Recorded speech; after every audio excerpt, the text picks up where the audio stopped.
Hey guys, Mr. B here. So today I've got this 2015 Mazda CX5. I'm going to use it as an example on how to do a brake job, especially on the rear of a vehicle. Of course, it'll be specific to this vehicle, but just a general video on how to do a brake job. This one is a good one because I'm going to be replacing the calipers, the rotors, and the pads. The pads were metal on metal. They were worn down to basically nothing. And of course it was making a lot of grinding noises, and I just want to show you guys the progress on this side. You always do the brakes on both sides of the vehicle at the same time, so I'll be showing you guys the full job on that side.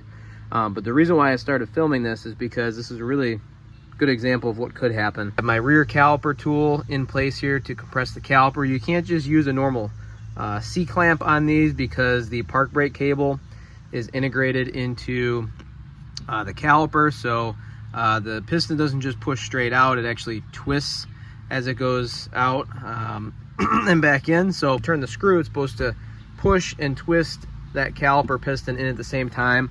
My kit comes with a left-hand thread and a right-hand thread screw because some of them are threaded differently and screw in differently, and of course there's all these different adapters, right? If you're going to work on a vehicle that has an integrated park brake caliper, you have to have that special tool. Honestly, it's not that special. You can get them on Amazon for like 25-30 bucks. But you have to have that tool to compress that piston. So anyways, I'm going to use this tool, and the piston is just locked solid. It will not budge. It will not move with either screw.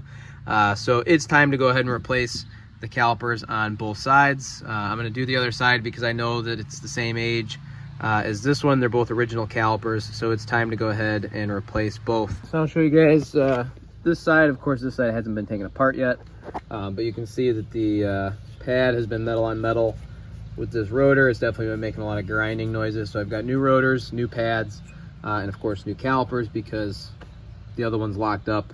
Chances are this one will be locked up too. Take loose is this one here. Don't mind the cobweb. And then there's another one down there. Those are the bracket bolts. I can just remove the whole bracket. I'm also gonna have to worry about the brake hose right here. So I'm gonna have to bleed the brakes anytime you take apart anything hydraulic, anything with brake fluid going through it, you know, brake caliper, brake hose, brake line. Anytime you take that stuff loose and put it back together, there is air in the system. So I'm gonna have to bleed the brakes when I'm done. And then of course I got to worry about the park brake cable as well, and I'll deal with that once I get everything off.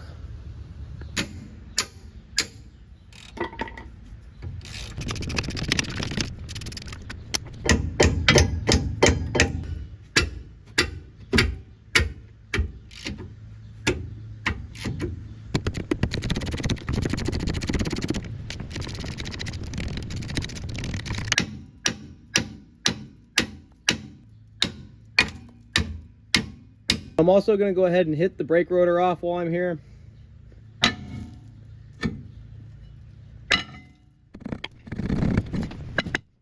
Alright, so the other thing too that I've noticed, and this happens on a lot of cars, is the dust shield is pretty much disintegrated into a giant ball of tetanus.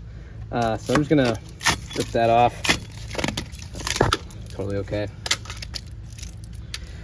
Honestly, that didn't really do anything anyways, and all it's going to do is rub up against the brake rotor later on down the road and cause issues. So it's pretty common just to throw those away. For the park brake cable, it can be a little bit tricky, but you can do it by hand.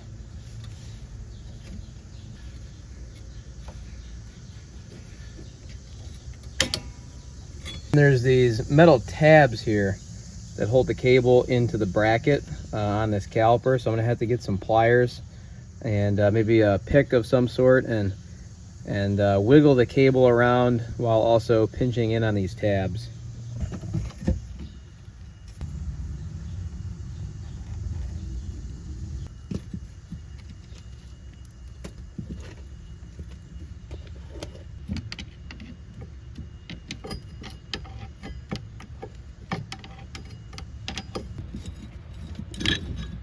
I got some work to do to get things prepped and ready to go, I need to clean up the rust off this hub because I'm not replacing the wheel bearing. I want this hub to be a nice, flat, smooth surface.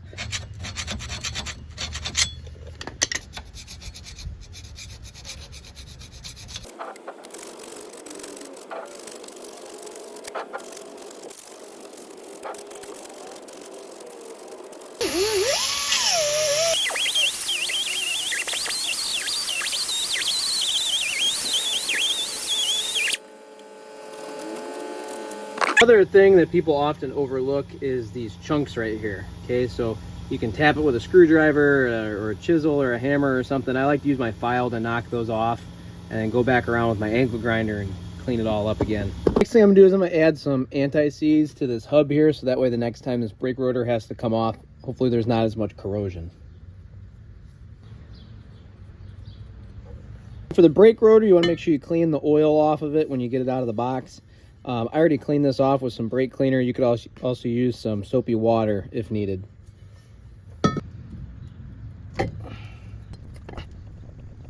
Okay, so because I'm reusing this brake hose here, I'm gonna go ahead and clean the rust off of this surface.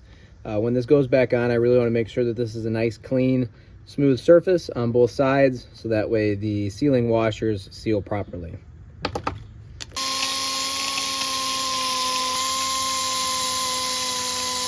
All right, so here's the new caliper. It comes pre-greased. I don't always trust it though, so I'm gonna take these off. I'm gonna pull this caliper off the bracket because it's also easier to install the pads that way. I'm gonna get the bracket ready, put that on the car, get the slide pins ready, then put the caliper on the car bracket. I guess it's easier to identify which one goes on this side on this vehicle, but on other vehicles, the calipers look identical other than the bleeder screw. So you always want to make sure the bleeder screw is above the connection for the brake hose when it's mounted on the car. Otherwise, the air will not bleed out of the system through the bleeder screw when you go to bleed the brakes when you're done. All right, so I got the caliper off of there. I like to put some high temp wheel bearing grease on the slide pins. A little extra grease won't hurt it. Really anything high temp will work. Here's my brake pad kit. One thing to look out for is if any of these brake pads have a squeak tab. If they did, it would be just like a metal tab that pushes out towards the pad material. I'm not really seeing it on these. Some have them on all pads, some have them only on two, in which case those ones would want to go, you'd want them to go on the inside because that pad usually wears out faster. But these ones, some of them don't have any squeak tabs at all, so it really doesn't matter which way these pads are orientated. But I'm gonna get my bracket ready before I put it on the car. I find that it's a little bit easier for me to do it that way. These little abutment clips definitely need to go in. These ones can be a little bit tricky sometimes. What some people don't realize is you have to actually push this down with the brake pad as you slide it into the bracket. Now the other thing too is if you're not replacing the brake caliper on your vehicle, you definitely want to make sure there's no rust or buildup of chunky rust in between here. Just cleaning it with a wire brush doesn't always do the trick. You might have to use like a file or a chisel of some sort and break rust chunks loose. So I got the brake pads in. The main thing is you want to allow the curvature of the brake pad to follow the curvature of the rotor when that bracket is installed. Obviously you want to make sure that the pad material is facing the rotor and not outside, otherwise you'll ruin the rotor and the brake pads when you first try to stop it.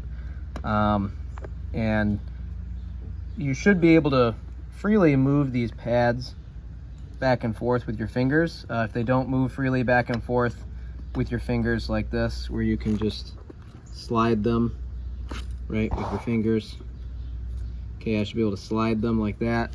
If they don't do that, then you have problems. Something's not installed properly because you want these pads to be able to move back and forth as they are applied and de-applied by the brake caliper.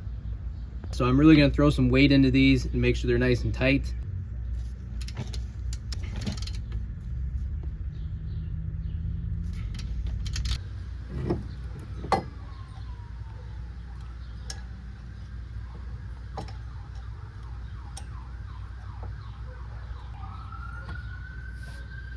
All right, so for these bolts, you don't really want to throw too much body weight into these. You really want to make sure they're snug and they're tight. but you don't want to break them off either. So really just get them to where they want to stop, to where you can use a little bit of forearm strength with your ratchet to snug them up, and then don't go no much further.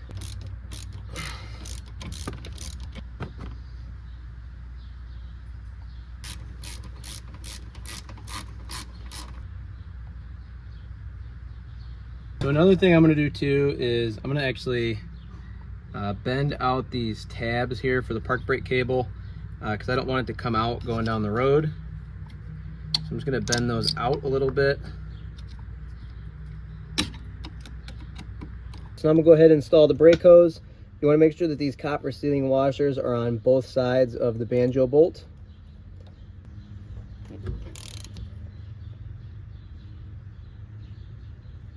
Okay, so before I go ahead and bleed the brakes, I'm going to want to top off the brake fluid right here with some .3 brake fluid.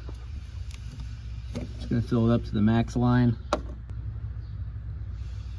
And when you're bleeding the brakes, you want to make sure that the brake fluid level in the master cylinder never goes low. Otherwise, you'll get air bubbles in the whole system and you have to bleed the brakes at each individual wheel. Got the other side back together now, and now it's time to go ahead and bleed the brakes. I'm going to bleed the brakes on this side, and I'm also going to bleed the brakes on that side. I currently have somebody helping me push the pedal because it's kind of hard to do this by yourself. I do have a video on how to do this by yourself. It just takes a lot longer, so you guys can check that out if you want to. So anyways, the way this works is I'm going to go ahead and loosen the bleeder screw, and then I'm going to tell the person in the vehicle, it doesn't really matter who it is as long as there's somebody that can reach the brake pedal, to push the pedal all the way down to the floor. And then I'm going to close the bleeder screw, and then whoever's in the vehicle needs to let off. Okay, push to the floor. Now I'm going to tighten it. Okay, let off. You never want to let somebody let off the brake pedal while that bleeder screw is open. Otherwise, as that brake pedal comes up, the master cylinder will suck air right back into the system. If you don't do this, your brake pedal is going to be spongy. You might not be able to stop, and could cause an accident. So I'm going to do this until there's no air bubbles coming out.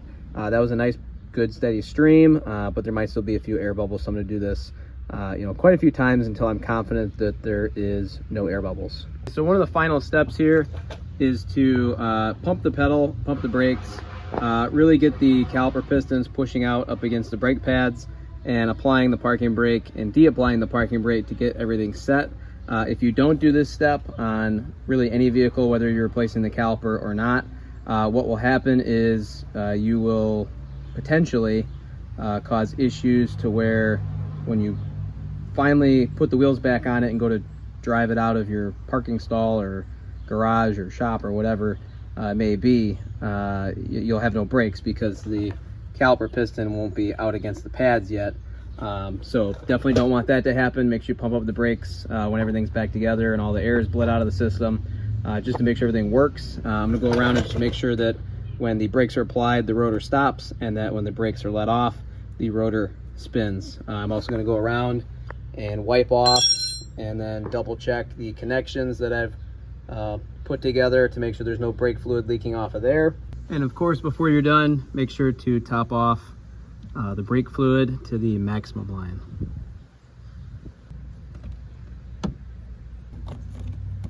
And then other than that, if all that checks out, this car's ready to go once I put the wheels on it. If you guys found this video helpful, please go ahead, like and subscribe.